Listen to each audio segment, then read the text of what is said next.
Real, what I am to you, do not mean what I am to you. It's not what you mean to me. Give me miles and miles of mountains, and I ask for this.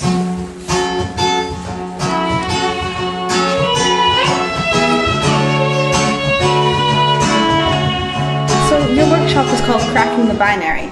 What exactly does that mean? By binary, I'm referring to the idea of binary gender. We're taught, most of us who live in North America or Western society are raised thinking that gender is a very black and white binary thing. So you're male or female, you're a boy or a girl. And personally, I don't really think that that's accurate, and I don't think that that's healthy.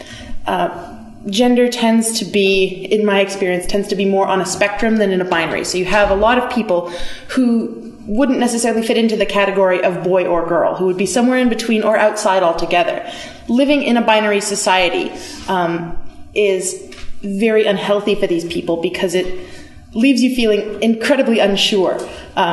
You feel as though you don't fit into these categories, but you're also told that these are the only two categories you're allowed to fit into. I kiss your lips, your back. Is that all you need? Is there any way that a school community can make itself more open to accepting trans students and making them feel welcome? One of the things that trans individuals hate more than being misgendered and misrepresented is being ignored, because we do tend to experience a lot of invisibility within the community and within other communities. So really I think that the first and foremost thing that any school can do is to just make it very clear that they are aware of trans issues and that they don't mind.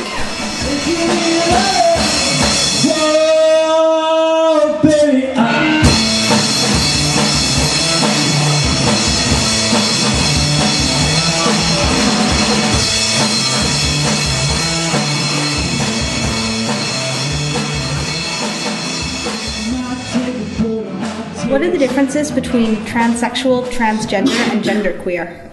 The word transgender is used as an umbrella term which encompasses a lot of different terms that are used for people who are gender nonconforming. So the word transgender would include transsexuals and genderqueers, along with tons of other people.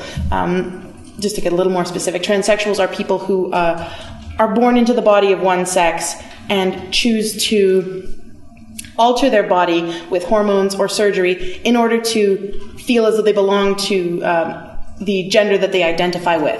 Whereas genderqueer people are individuals who find themselves in the middle of the spectrum. They're not men, they're not women, they're somewhere else.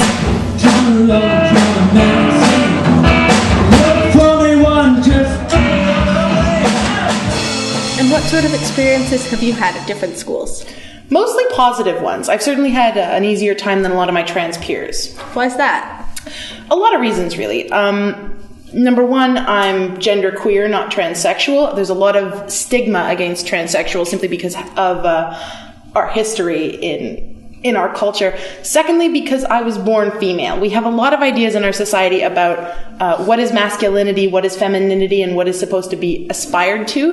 There's definitely a lot more stigma against people who are born male who identify as female than there is against people who are born female but identify as male or masculine like me.